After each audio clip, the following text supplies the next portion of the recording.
Yeah. Yeah, last weekend was a pretty gnarly, emotional race for me.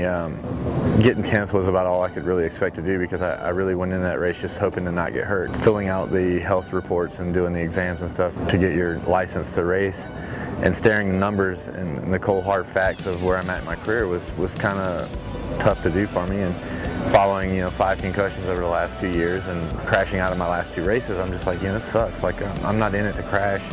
I want to do well. I want to win, but at what cost? And the field is so tough right now. But I am addicted. I do love it, and the level of excitement that I get from opening ceremonies, the crowd, the fans, even the people. I mean, just everybody involved in the sport is, it's a good group, and I enjoy what I do. At 35, you don't think like you did, and throw such, caution to the wind and go for it like I did back, when I was younger. You want to do good because everyone in the sports, the drive to win is kind of what keeps you in there, right? But when you ride around trying to not get hurt, you're not going to do well. So you kind of got to walk that fine line, and that's just the battle that we all deal with. So we did some bike setup, some changes this week that were positive, and like I said, I rode better, so I felt like I was in control, and we'll just try to keep moving up that ladder. It's a weird position to be in after 19 years of racing, but discussed retirement with a lot of people.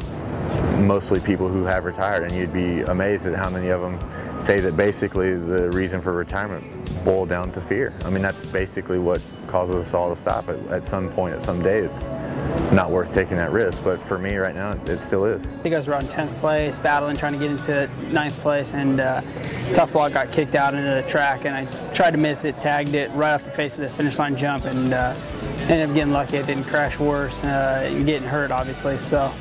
But the bars were completely bent, and it's just how it goes. Everybody's so fast right now, so competitive that you have to get a good start. And if you don't, you put yourself in a bad position. So starts are key right now. Game plan this weekend is get good starts. That's the main thing right now because, like I said, it's so competitive, and that you have to be up front. Put yourself in a good position, stay out of trouble, ride with the front guys, settle into a good pace. Physically, I feel good, ready to go. My riding was off. It was pretty evident.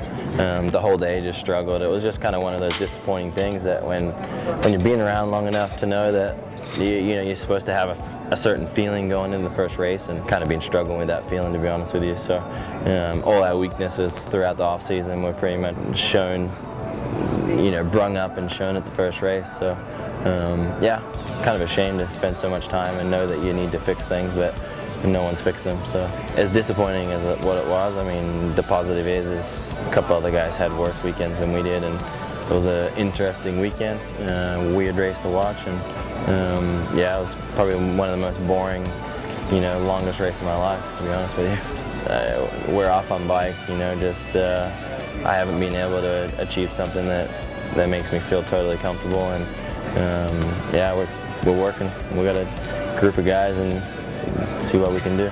We brought something different, so see if something different works. I've been doing this a long time, and we didn't just sleep over the last 3 months, so if we can fix it in 1 week, I'll be surprised. I enjoy Phoenix. It's always been good to me for the most part. Pretty much finished everywhere from second to third to, everything but a win, so I need a win. Cool. Thank you very much. Cheers.